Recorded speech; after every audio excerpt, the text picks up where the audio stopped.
Tell All, a podcast by Shy Soul. She's bringing you author interviews, book discussions, and more. Stay tuned.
Tell All, a podcast by Shy Soul. She's bringing you author interviews, book discussions, and more. Stay tuned.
everyone.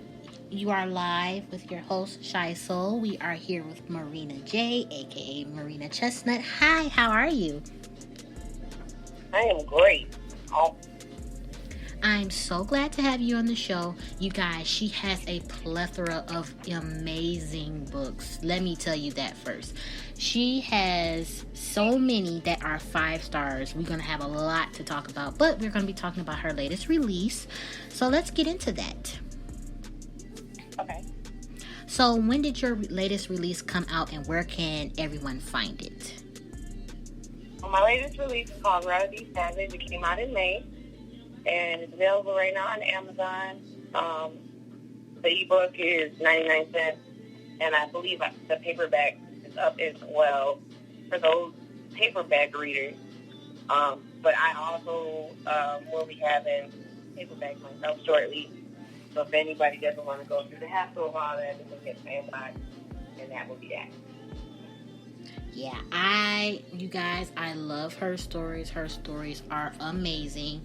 So, first I want to ask you, what made you come up with this particular story? Well, this particular story, just like the one before it, kind of stemmed from this group project that we were doing at the publishing company that I'm with, Miss Candace Presents. And we all did a hit-up project. And so everybody had their book, and it was She Got It Bad, and whatever they did. Mm-hmm. So, like, I'm originally from Chicago, so I wrote She Got It Bad for Chicago hitters. But I've also spent, like, the majority part of my adult life in North Carolina, so I also wrote She Got It Bad for Carolina hitters. So, Savage, this is character was Savage. He was I guess it would be like a character from Chicago, mm-hmm. because my Chicago crew and my Carolina crew was crossed over. So, he kind of just came out of the Chicago book, and he also was attached to one of the main characters in the Chicago book, which was a guy named True. And I also wrote a book about True. It's called True and Honesty, Chicago Hit a Love Story. So, like, these are all, like, extensions from this project. Like, my characters weren't done talking yet. Since they weren't done talking yet, I was like, okay, I'm going to give y'all what y'all want. And, I mean, people are loving it. So, until they tell me, okay, Marina, stop, I'm not going to stop. Yeah, that's how my characters be talking to me, too. When it's so much that you want to put in the story, you're like, okay, so this can't be a book 2, book 3, a spinoff. You could do so much with it. I feel as if when your characters aren't talking to you as much, it's just going to be a short story or a standalone, and then that's it. Like, no more. That's just right. No more you can get out of it. Now, with your past novels, I just want to tell you that my favorite by you is The Devil Wears Dog Tags. That is, you're so welcome. That is my favorite. It has so much in it that a lot of people can relate to as well. What made you come up with that? Now, what made you especially come up with that story? Like, that was actually my life. Like, I actually lived that. And a lot of people they didn't want to hear it, they didn't want to believe it. They want to turn a blind eye to it. They're like, oh, Marina, you're so strong. How could you not just walk away? How could you? And, like, people didn't understand there's not something as simple as walking away in a situation like that, especially when there's kids involved, especially when the person that you're with has manipulated literally everything and you have nothing to depend on but them. And I just wanted to show people, like, I am a living, breathing testament of enough is enough. You know, like, yes, I went through that, and yes, I dealt with this, that, and whatever else, but it was like the principle of the whole thing was that I got away from it. Mm-hmm. Because it took me a while to plan that. Like, when you are completely isolated and manipulated, and you know, say you're in love with somebody, it's like, there's nothing that you can't see, but everybody else can see it, and you can't see it because you're still in love with the person. And then it's like when that person flips the switch, you're like, what the hell did I get into? And that's exactly what happened. that is, and you know, as the author side of me reading your book, I was like, I wonder, you know, I'm like, I wonder if some part of the story does this have to do, you know, with the author. And I'm like, I'm so glad that I did the podcast because I can ask those important questions that, you know, the readers want to hear. And you saying that just proved all of it. Mm-hmm. But, you know, the whole spill of it, that just makes, you know, you on the show, that just really gives the readers that's going to get to know you now, going to be like, oh my gosh, now I'm going to definitely have to read that because her story is like mine. You know what I'm saying? That's what I love when an author comes on the show and they have so much to them. You know, they're telling it all, basically. Yeah. So, was it very emotional writing it? Or, like, did you overcome it? It was like, you know what? This is my story. I'm just going to get it out there. Was it, like, hard to write? It was one of those things where, you know, like, I knew eventually I was going to write the story about it. Mm-hmm. Because there's so many other women that are just like me. They kind of need that little bit of a push. You know, so I knew I wanted to write it, but I knew I had to be in the right headspace to write it. Mm-hmm. And I knew that if I wrote it while I was still trying to deal with all of it, the process, you know, the hurt and the pain and all of that stuff, like, I knew it wouldn't be what I wanted it to be. So, like, it took me some while because all of this happened between 2006 and 2010. Mm-hmm. And so it took me a long while to get over it. Because I was still, you know, like, there was a lot of stuff that was going on after the divorce that, you know, I didn't even put that in the book because that was after the fact, you know, that I left him. Because some of the stuff he did was just ridiculous, you know, and it was like, I'm still in this spot where I'm still hurting from it. So I can't write it right now. But when I get a chance to finally get past the hurt and the pain and all this other stuff, I'm going to sit down and I'm going to write this book. Mm-hmm. So I didn't write it until almost 8 years after we were divorced. That's amazing. Because it took you, like you said, it took you a while to, you know, get past it. And, you know, you're just telling your truth. Mm-hmm. And, you know, and plus, we already know it's a lot of women who go through it, been through it, and still is going through it. So, you know, if they read your book and they're still going through it, hopefully it helped them to, you know, be like, I can be like her and I can get past this and I can get away from all this abuse and pain and so on and so forth. So I commend you on that. I really love, like I said, I really love an author who can, you know, write about that, because I know that stuff is very emotional to write about. Even though I've never been through anything like that, I did a story. I'm not even finished with it yet. I did a story like that. I was a little younger. I'm still going to put that out. And when my mom read it, she was like, well, now, where'd you get all this from? She said, I know we watch Lifetime and all this, and I give you books to read, and we talk about this stuff.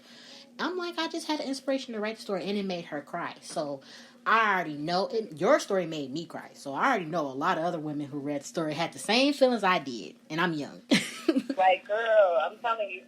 So when I wrote the book, I had a few of my close friends. I actually let them read it first before I got it published, because they actually knew me and they were, you know, going through this struggle with me when I was going through everything. And so it was like they knew what it took for me to get out of that. And when they read it, because there was some stuff that they didn't know all the way about. So when they read it, like, I have phone calls and text messages, and they're like, where is he at? When we finna pull up on his ass? Like, it was just so funny to me that I had the support that I had, because they were like, I know you went through so much, but I didn't know all of this, you know?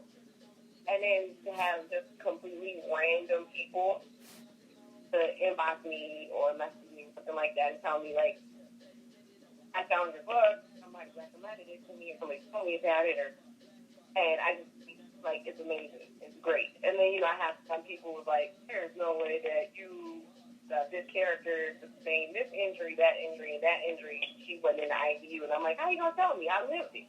It's my life. Right. I know what the hell happened. I was there. You know, I had some good, some bad. Some people tell me I won't read it because that's a trigger for me, but they still bought it. They still supported it. You know, so, like, all in all, I was all love with that book. And out of all the books that I published in 2018, that one was still the most talked about. Yeah, and I understand what you said about, some people won't read it because, they, like we said, they lived it and it's a trigger and, it might bring them back to that place, especially if they're, going through their steps to get over it.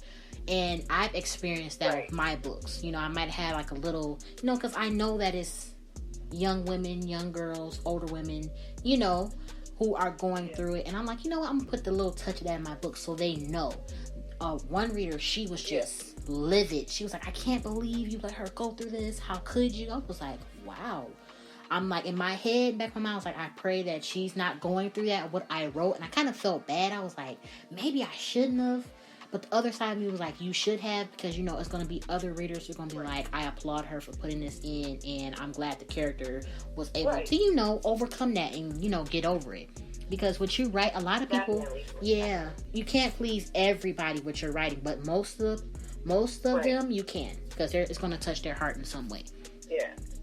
Yeah. My whole thing with it was, I had to take a 2-year break from writing because I moved from North Carolina back to Chicago. I had to work, everything was different up here. Cost of living is higher, so it's like, Marina, family, worry about your books later. But I knew that when I came back, I had to have one story that would put me right back where I was trying to be at. Mm-hmm. And this was it. And I felt like if I'm telling you everything about me, there's nothing that you can really say bad about me. There's nothing that you can talk about me about. You know how this industry can get sometimes. People are really messy and, oh girl, I heard this and I heard that. Well, I just told you all my damn business. Yep. So you don't really have nothing that you can say about me that's gonna hurt my feelings. And my feelings don't get hurt anyway. I'm almost 40. My feelings don't get hurt no more. Right. Plus, you have to have that's why I do this podcast, because I want new authors that come into this industry to know that you had to have tough skin to be able to be a writer. Oh, yeah. You can't come in like me. I still am a soft Capricorn, but back then when I first started writing, I was just, oh my God, you could pinch me and I'm like a pillow. I'm so soft. That's how I used to be. And my parents, my parents, especially my dad, he was really on me about that. Like, if you're gonna do this, especially with your art and everything, you can't be like that. You have to be able to take the criticism, take it in, whatever you have to do to make it better, and just get past it. You can't just be like, oh my God, I can't believe they don't like my work. Like, why? Right, exactly. To put you in a bad place, and then you're not going to want to do it. So he really got that in my head. I was like, you know what? Forget them. If they don't like it, it's okay. I already know it's going to be a whole bunch of people who's going to like my work. And I want a lot of new authors to understand that. Like, oh yeah, because I remember like when I first started writing and I put my first couple of books out, like I was Amazon watching, I was rank watching, I was everywhere. And the first time somebody said something negative, I think I cried for like 3 days. I was like, oh my God, they don't like me. Mm-hmm. And it's like I had to snap out of it. Like, hold on, wait a minute, honey. You're in the industry now. You're in a business. Everybody ain't gonna like it. So either you write what you want and you love it, and see if they like it. If they do, they do. They don't, they don't. But at the end of the day, you write what you want. So it was kind of like I had to, get myself like to test out. Like, girl, you better get the hell up. And you better keep writing. Because that's where I was like, oh my God, they don't like me. I'm not writing another book. And I snapped out of that real quick. Like, yep. I went through that little bit of phase, and then I was like, whatever. Like, I'm still going to write what I love to write because that's what I love doing. I love telling the story. Yes, especially if you have such a creative mind. Like me, my mind just runs all day. It never stops until I go to sleep. When I wake up, I have ideas. When I'm about to go to sleep, I'm dreaming about my ideas, and that might be a next story or a next book cover or anything like that. Everybody, like my friend the other day, he was asking me, he was like, where do you get all these ideas from? And I was like, I don't know. They just come out of nowhere, or I'm just thinking about something, and then boom, I have a flow of artisticness going on. And inspiration comes from anywhere. Yep. And some people won't understand that. They won't understand that until, they get something that they're really passionate about. Be like, oh, now I see what you were talking about. See? You won't know until you do something of what we're doing. Exactly. So my question is, what do you feel when somebody who is not an author or anything like that, when they say, oh, writing is easy money or something of that nature? How does that make you feel? It irks me. Ooh, girl, look, true story. When we lived in North Carolina, we were all at my sister-in-law's house. Everybody's laughing, jokes. It's like one of those days where families just decide to get together and throw some stuff on the grill. Mm-hmm. And I had just released a book, and my book was actually in the top 10 for Amazon. Me and Shelly Marie had just did a book called Cliche. And we were literally, I think, like number 3 or number 4 in high new releases and everything. Like, that book is so, so good. And so, you know, like, I was upbeat about it. I was happy about it. I was in a good mood. And one of my friends was talking to me, and she was like, girl, what got you in such a good mood today? And I'm telling her, right? And, of course, one of her friends walks up, and this is a lady that I didn't really particularly like because she was one of those messy types. And she was like, oh, you talking about your little book thing? And I'm like, excuse me, say what now? And she was like, you talking about your little book thing? I mean, you can't make no real money off of that, right? Mm-hmm. And I was like, well, my last book and then this book I just did just paid all my bills for the next 4 fucking months. So, like, I don't understand how you're going to say I'm not making no real money because it's really paying my bills. I said, but let's talk about your little hair thing. Like, you ain't making no real money off of that, right? You know? And it's like, you know, you got to deal with things like that and combat people like that because they think like, oh, you're only doing this writing thing because it's a hobby or it's something fun to do or pass time with. Like, no, I actually love doing it. And if it was a money thing for me, I'd be complaining like I see some of these authors, and I won't even call them authors, because the ones who complain about the money the most are, you know, wannabe authors and storytellers. Like, you know, I can't even use the word author and them in the same sentence because the author actually does the same too. Yep. But some of these wannabe authors out here, they complain about money. And I'm like, if you're writing and it's your passion, the money is just a bonus. You know, I've had some months where I brought in $1,400, and then I've had some months that I've only bought $14. You know, and either way it goes, it doesn't make me or break me because I'm still good. You know, I still know how to do other things other than that, but I truly love to write. Like, if anybody's ever paid attention to my page, I don't promote as much as other authors do. I don't do half of this to other authors, and I know that I can, and I know that it would probably be more beneficial to my pocket, but this is something that I actually love doing, so anything that I get from it is like a bonus for me. And I'm like, oh, okay, so I got some money this month, cool. You know, like, I'm not really tripping off of it. But people need to understand that being an author is about the passion of writing. It's not one of those things where, let me get into this and get a check. Because if all you try to do is get a check, your storyline is going to be the same every single book, just for a different title and different character.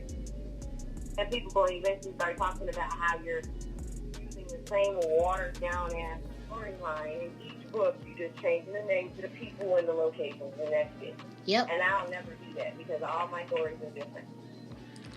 Yep, you have a point there, and you have the proof.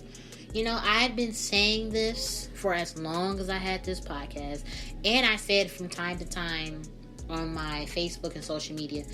I mean, a lot of people know that I am hardly visible on my social media. I'm so quiet. Yeah. I'm so to myself because, for one, social media can be so toxic, and I don't need that. That's for one. For two, I'm always on my laptop writing, designing, like I've said before, so I don't have time for that. And 3, again, I just don't have time for all that. I don't have time for all the gossip, and if I want to gossip, I would make a podcast to gossip, you know, and talk to other people to gossip on the show. You know, a lot of people will tune in for that, but what's the point? I don't, you know, I'm not like that. I'm very quiet to myself, you know, just that type of person. If you can come and ask me anything and I will let you know. You know, that's the type of author I am. And I show that in my stories, too. I am very versatile in different genres. So that's exactly what I ask authors. And they come here like, you know, what kind of genre do you want to dip into? And all of you guys say, oh, I want to do this and that. I love that. Because you're not just saying... I'm trying to do all of them. Yep. You're not just saying, I just want to write a thug novel or that's it. When you're saying you want to do the paranormal or science fiction or anything like that, or a story about yourself, somebody else, a celebrity, but it's different, and that storyline is just like, whoa, this is a book I want to come back to 5 years later and read again, or a month later, because I read it all in a month and I want to read it again. She or he may not write a part 2, but this book is my absolute favorite that I have to keep reading it. It's one of those books that I'm just will not let any dust collect on my bookshelf. Those are the authors that, just like you said, are a true author. We're not doing it just for the money and the enjoyment. Like me, I don't care. The paycheck comes in, I just know that I wrote a book that I have so much pride into it, and a lot of people are reading it. That's all I pretty much care about. That's how it's been for a long time. So, another author that agrees with me. So, I love that.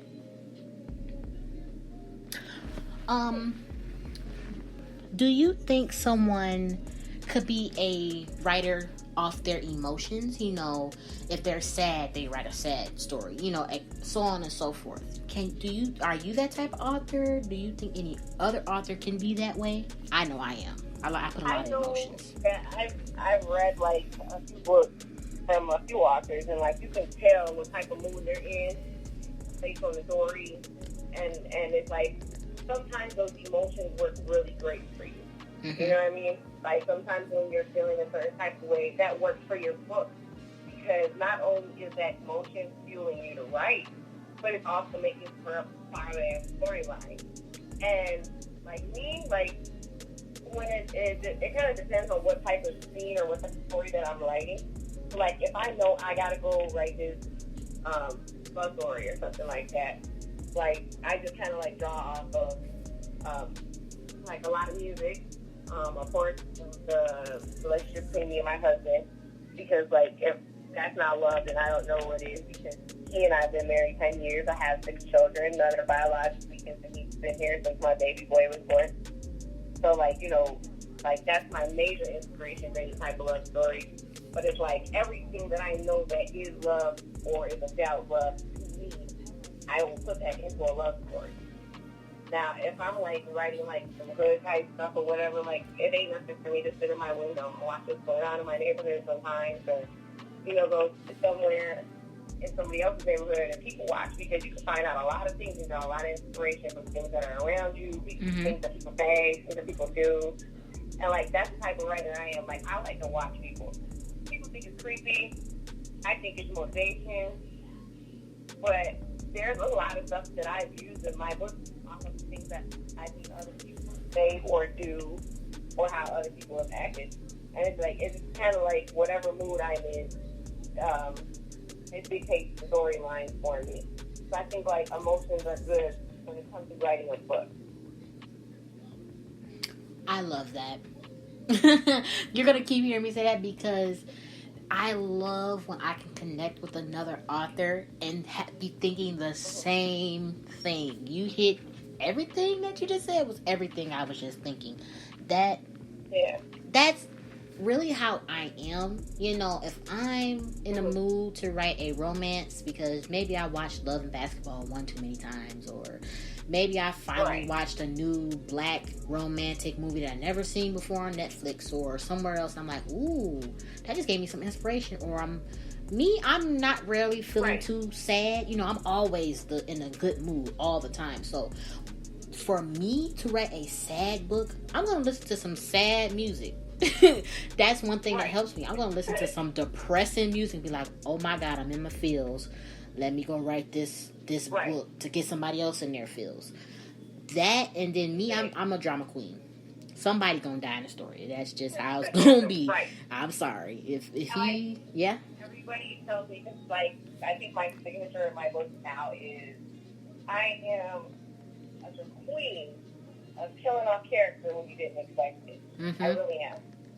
And one of my readers actually gave me the name The Urban Boogeyman. And so now every time I write a book, and I'll post on Facebook like, yeah, I just finished my book or whatever. But my reader, she'll be like, okay, so how many people made it to the end? And I'm like, wait a minute, what? And she was like, girl, you're the queen killing everybody. And I'm like, no, it's just that I didn't do it. The character did it. I just wrote it. Yep. You know? But it's like I am the queen of Sam, that character's dead. And you're like, wait a minute, what the hell? Like, I didn't see that coming.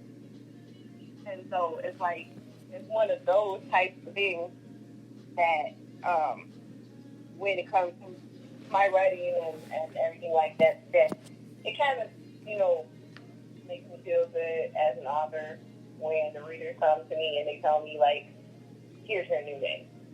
Damn, you just did that. Yep. It makes you feel good. So my next question, this question is very two-sided. You can love it, you can hate it, but what is your whole perspective on this urban industry that we write in? Because it's a lot. You know, we get the... Ooh, girl. Yeah. You ain't said nothing but a word. Let me give you all this, okay? Mm-hmm. So, when it comes to this whole urban fiction industry, period, it's a lot of goddamn mess. It's a whole lot of mess. And I'm supposed to be tired of the first one claiming, girl, I don't do this. You're the messiest bitch out of the whole fucking group. Shut up. Stop lying, kids. Get your ass on Facebook. Stop lying. Like, you're the one that's in people's inbox and telling people this, that, and the third, and then on Facebook you fronting like you don't know nothing about nothing. I'm in the corner like Kermit, sipping my tea, waiting for the shit to blow up in your face because I know what you're capable of. That's why when a lot of people inbox me, girl, did you see this? I mind my business. You ain't gonna catch my name in the middle of nobody's drama. I'm not about to jump on nobody's post. Unless it's directly aimed at me, I'm not saying shit about shit because it ain't none of my business. But that's what a lot of people's problems are. Like, they seem to forget, like, you yourself, even if you're a published author under a company or you're indie or whatever, you represent a brand. You don't want your brand to go hand in hand with you being messy. And by that, I mean, your brand, like, say, for example, my brand, I'm Marina J. You know, everything that I'm doing is representing me, my books, but I'm also representing the company that I'm trying to present. However, if I have 5 friends over here and they're involved in some bullshit and I'm steady jumping in all of their bullshit behind them, not only am I making myself and my brand look bad, but I'm making my publisher look bad too. And there's just some things that I will not do regardless of who the person might be. Like, me and you can be besties. I can tell you I love you every day. We can talk 12 times a goddamn day and text in between all of that. But I promise you, if you end up this bullshit, I won't jump in it. Yeah. Because I'm not about to fuck up my stuff for yours. You know what I'm saying? And it's not nothing personal. It's just business.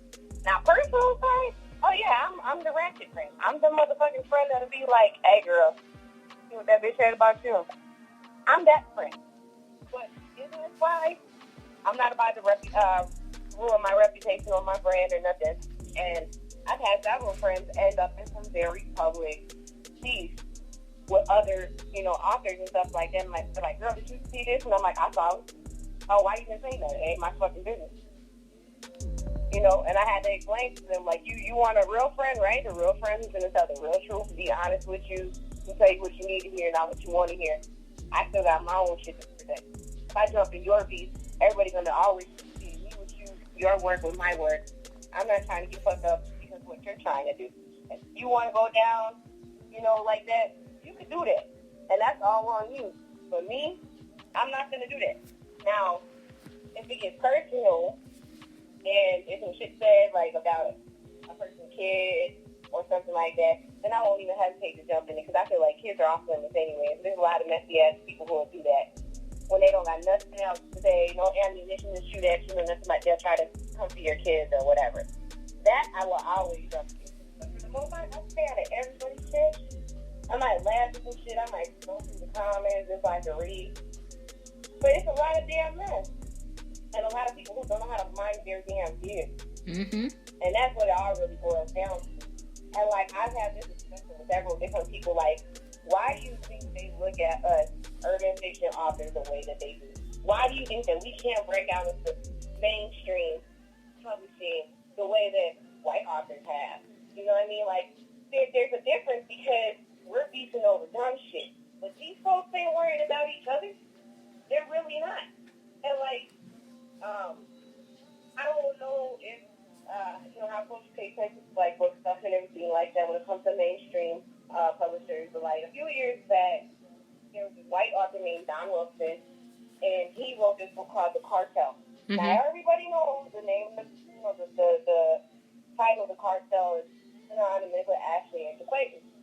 Everybody knows it, right? However, they literally attacked this author, Ashley and Jaquavius, and all of their readers attacked this author across all platforms on social media because of a title. Even though two different stories, covers weren't even nowhere, like, they attacked this man off the title of his book, and he's like a retired FBI agent or something like that. So that's what his story was about. Mm-hmm. And it was like two totally different books, totally different stories, everything. But the fact that Ashley and Jaquavius, who a lot of people think is, urban fiction royalty because they're the first urban couple who were able to hit New York Times, like, you, as a whole, just made urban fiction look bad attacking this author who wasn't even thinking about y'all ass. And it's like, when we do stuff like that and we beef with each other over menial, trivial bullshit, that it makes not just one person, but everybody look bad because we're doing the dumbest shit for no reason at all. Other than, oh, she stole my title. Guess what? There's like a million fucking books that probably have the same damn title. I'm not about to fight with you. I had somebody come to me when I dropped Things for My Soul last October. Another author had the identical cover to mine, except she had a whole different story, whole different title, whole different everything. And they were like, oh my God, girl, did you see this? And I'm like, so fucking what? She got the same goddamn cover, the photo stock, and all of them pictures on that shit for every fucking body. Mm-hmm. I like to speak with somebody over a damn cover. Like, who cares? And I even went so far as to tell the girl, like, hey, your book was good as shit, because I wouldn't read it. And I was like, I think this shit was dope. And she was like, ain't no beef. I'm like, girl, for what? Beef for what? What the hell am I beef with you for? Like, that's just stupid to me. And so it's kind of like, I want to try to get people to understand that and erase all the bullshit, but, I'm only one damn person. Yep. And one person can't really do too much unless, I got a whole bunch of people who's standing behind me. And I'm pretty sure I'm not the only one who feels the same way, but it's just like, there's a lot of dumb shit that we do in the urban fiction industry that makes all of that as a whole. And if we learn how to stop doing all of that and clean it up, maybe we have a bigger audience or a bigger platform or more of an opportunity to do better or be better as moving after people versus the bullshit that they associate with us. Like, all they talk about is, if you ever think about urban fiction, you go ask anybody on the street, oh, what do you think urban fiction is? Oh, it's about drugs, it's about guns, it's about snowboards, it's about hoes, it's about mama drama, it's about this. But it's more than that. Urban fiction is way more than that. And sometimes people don't get that because they go off of what they see and what they hear, not what they know. Does that make sense? Yep, that is true. Very true. You hit it all on the mark. All of it. I can't, everything you just said is just so true, because if another author, like you said, if another author used the same title, maybe it was a coincidence. Okay? Yeah. Same cover, not the same cover. It's the same model. Okay, right. That's not our fault. The designer used the come on now.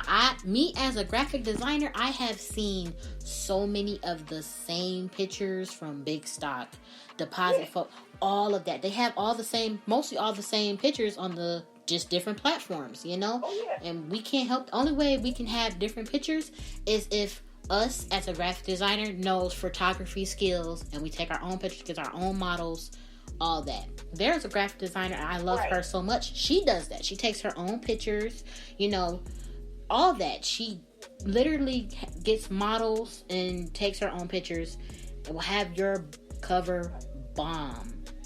have it just like, oh my God, where'd she get that picture from? She took it herself. So the only way you would get that picture if you buy it from her, or if you just that type of person, oh, let me get somebody to cut that picture off the cover. There's people that would do that.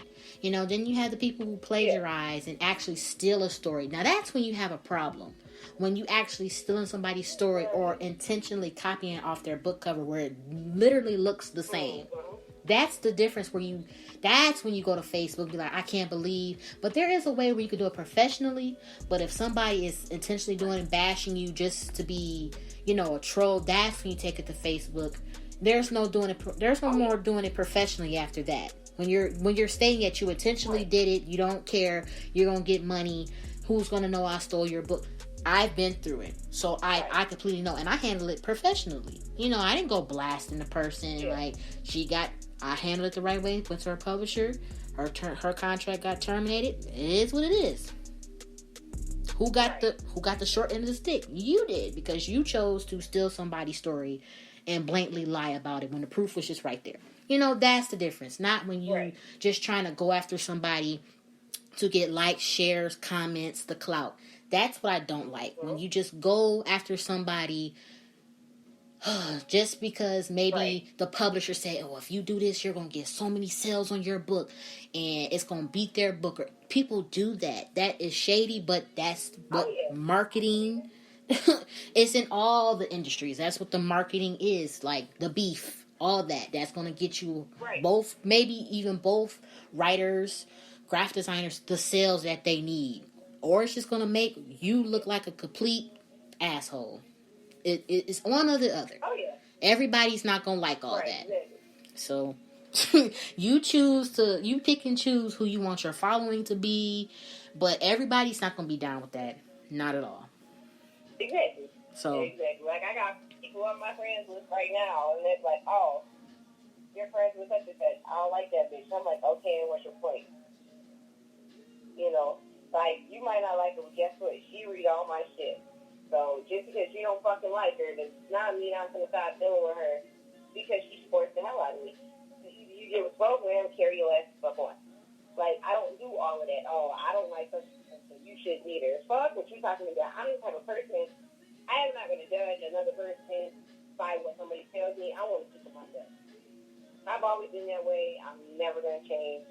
So, if somebody tells me, ooh, you shouldn't, do business or talk to a blah, blah, blah with X, Y, and Z. And I'm like, okay, so maybe that's just y'all. Yep. It ain't got nothing to do with me. And I've even had people say, like, oh, I don't know how you deal with so-and-so. And I'm like, because I don't got no issues with so-and-so. Oh, well, me and so-and-so, man, they ain't got shit to do with me. That's your business. It's y'all problem. That's y'all personal. Leave me out of that. It has nothing to do with me.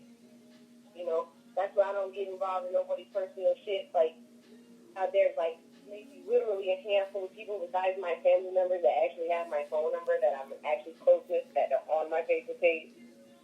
And I can literally count that on one hand. Yep. Me so, too. Like, I'm a people person and everything like that too. You know what I'm saying? I get along with everybody and I'm cool with everybody and I do shit to support everybody. And, I have a platform that I use to push that for, all the authors because I just love to read. But it's just like, I'm not about to be beefing with 20 different people because you don't like all of them. Like, it's fucking old shit. Exactly. Like, I have 6 children, ain't none of them you. So, you're going to feel how you feel, I'm going to feel how I feel. And we can just agree to disagree, and let's leave it at that. Because I'm not about to be doing dumb shit behind the next grown-ass person. You have a big point there because it took me a while to, become a people person, not because I had a negative attitude. No, I've always been the sweetest. I was just very quiet and shy. It took me a long time to get over that. That I keep saying that's the main reason I created this podcast. I was like, I hate talking. But me being an author, I'm going to have to go to venues or talk. Because after I did this podcast, I got a lot of people who said, oh, we want you to speak at this event because we can see that you can connect with a lot of people. I'm like, yeah, Okay. I didn't realize that at first, but I just had to get out that shell because I'm like, I'm gonna have to talk to when I meet authors and my readers and when I do book signings and all that. I can't just be a mute and have somebody talk for me. That don't work that way. So I said, you know what? Right. I'm gonna have to break this shell and just, boom. And everybody was like, everybody was shocked. I don't know why, but they was like, oh my God, you sound so cute and professional. I'm like, I kind of got the little red tomato face. I'm like, oh God, here come the shyness. But I'm like, you know what? Can't do that. The one thing that really, really breaks me out my shell is that I'm very entertaining and I can be silly at times. If you've seen any of my posts, you see that. You totally see that. So that's what. And like people, yep. Like, with me, what I tell them when it comes to like their writing or they're like really shy or they're having like a hard time with something, I'm like, talk to them like you was talking to your friend, And that makes it a whole lot easier for a person to kind of like come out their shell. Talk to them like they're your friends. Yep. Because if you talk to them like they're your friends, they're more likely to listen to what you say. Mm-hmm. And that's just the way it is. And see, I've always been this outgoing type of person, so it's never been an issue for me to, just go out there and be like, hey, what's up? How you doing? What you got going on? I've always been that person. And so, like, a lot of people, when they come to me, they're like, Marina, how do you do this? And how do you do that? And so I'm like, man, just do this. Talk to the same way you talk to me. Say this, say that, do this, do that. Try this. Like, I'm always that one person that, if you need that little bit of a push, I'll help you. You want me to stand behind you? I'll do that. But don't try it one time and get discouraged. It's not going to happen overnight. People ain't going to love you overnight. People are not going to be like, oh my God, I have one conversation with Marina J. She's the fucking best. Yep. No. You going to have to have a couple of conversations with me before you come to whatever conclusion you want to draw about me. But the one thing that I can say about me that nobody can ever say is, like, oh, Marina's a mean bitch. No, I'm not. I can be. But, like, as far as anybody comes in my inbox, and I'm always, hey, what's up? What you got going on? You need help with something? Ask me whatever question you want. If I don't got the answer, I'll find the answer for you. Or I'll point you in the direction of a person who might have the answer. I've always been that type of person. I applaud that. I really do. Because you were so sweet when I was like, I want you on the show. You gotta go on the show. You was like, I'm down. I was like, yes. Yeah, you're the sweetest. So, my last question, and this is my favorite question to ask an author. Where do you see yourself in 5 years with your books? 5 years with my books. Mm-hmm. Well, I'm hoping, because I just started my own bookstore. Because, like I said, I'm living in Chicago. I've literally checked every single independent bookstore in Chicago. There is no urban bookstore here. So I created my own urban bookstore here in Chicago. Right now it's online, but I've been getting, like a lot of support. I work with kids, so I work in my kids' school. I have like the full support of all of the staff there. Like they might find my books all the time and everything like that. And they tell whoever about me, and they pass on my flyers for me and stuff like that. So like I'm hoping within the next 5 years that bookstore, that online bookstore, can actually become an actual storefront somewhere here in Chicago. Mm-hmm. Like, that's my goal for the next 5 years, because I'm tired of going into the library and get this itty-bitty tiny section for urban authors. Or you go into Barnes & Noble or some other bookstore up here, and it's like, you have a row, and it's just an African-American section, and that's it. Like, yeah. Oh, I hate that. So I want people to be able to walk into my store, and it's all urban all the time. That's what I want. I love it, and you have such a big heart, because I said the same thing. That's why I as much as I love a paperback, I really do. I hate going to Barnes & Noble. I hate going to I don't even remember the bookstore name in my mall, because, they have the smallest African American, that's what they call it, section, like you just said. It's so small, right. And it's like, it's the same books. It's not even books that authors that I have on my timeline. I'm like, it should be, there's so many other great authors that aren't being seen, you know, and they should have their books in here. They really should. But Right. they skip Exactly. over And it's us. like I want to do something where people can be like, oh man, you ain't never been to Marina J? Oh, well, let me take you there because I promise you, if you're looking for that new, Marina J book, or you're looking for that new Miss Candace book, or you're looking for that new Trinae book, or, that new Portia Sterling book, or something like that, like, I want my spot to be that go-to spot. And then on top of that, I use a name that would make, more urban readers come out because I was sitting in front of my window one day, like I always do. And, I live in the hood. It's what's called the hood, I guess you want to call it. You got these little corner boys or whatever. And, I'm sitting here, I'm like, these dudes just stay all damn day on the corner just trapping all day. Yep. So if they can stand outside and playing weed and pills and whatever the hell else they have, why can't I stand outside and play my book? Guess what? Trap House Books was born. And so that's the name of my store, Trap House Books.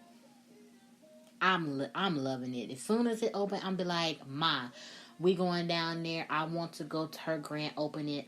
I will be in line waiting. I don't care if it's raining, waiting for this grand opening. I will be there. Well, I know when I finally do get that storefront, whenever that, like I said, I'm hoping in the next 5 years I can make that happen. But when I finally do, I want the authors whose books I actually have in my store, I want them to have that first-hand invitation, like, bam. You know what I'm saying? I'm in this store. I'm on that shelf. I can bring somebody in here and be like, this is my section. You know what I mean? Like, that's the type of thing that I want for us as urban authors, where you can go somewhere and you can be prideful about it, like, damn, all my books are here. Not just 8 books, but all my books are here. If I wrote 30 books, all 30 of my books are on her shelf. Anybody can come in here and look for whatever book. And that's that's the goal for me, because I'm tired of the negative part of urban fiction. Like, where's the positive part? And I think, even though I'm only one person, I would take this for one person to make a movement and, to get enough people to follow behind her. So if I can get it to put us in a positive, that's all good. But either way it goes, we did open this door. I'm living for it. I love it. And I love you. Your books are amazing. I want you to continue. You're welcome. I want you to continue these great books that you have been writing. I have my books from you. I love them. You are doing such a great job. And I can't wait for all of everything that you're doing to come true. This is the point where you get to tell everybody, every new reader, anybody who's listening, where they can get your books. Let them know your platform so they can follow you. And you already gave me a name, but I want you to shout out her name, the next author you want to hear on the show that you love. So that's your time. I know that's a lot, but that's your time to do that. Okay, cool. So you can find me on Facebook. I have 3 pages, actually. One is Marina Chesnut. That's under the Marina J name. I have a Marina Jefferson page, which is just like an extra page, like a backup page. And I also have a Marina Jefferson Trap House book page. I have Marina J Dope Readers, where I use my platform. I have a thing I got going on called 30 Days of Dopeness, where I showcase a different author every day and let them take over my group and do this thing. I am on Instagram at Trap House Books and at Marina J P6. I have Snapchat at Trap House Books. I have Twitter at DHB 2019. All my books are available on Amazon.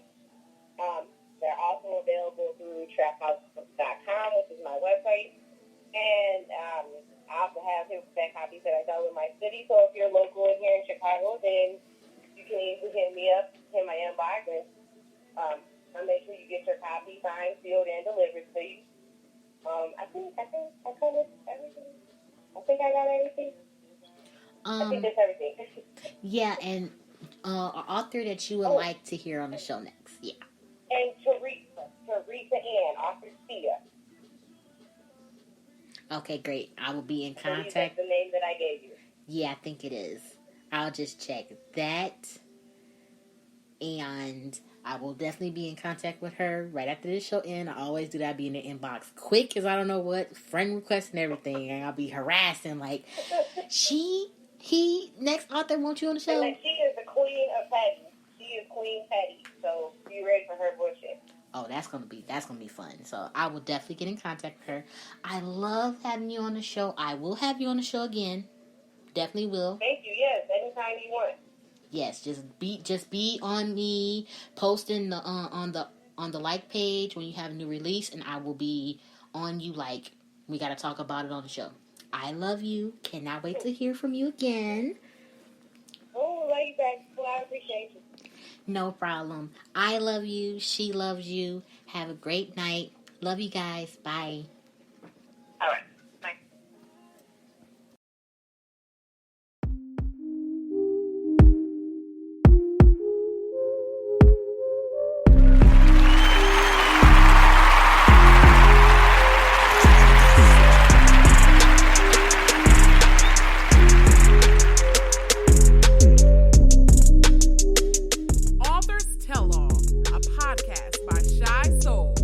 She's bringing you author interviews, book discussions,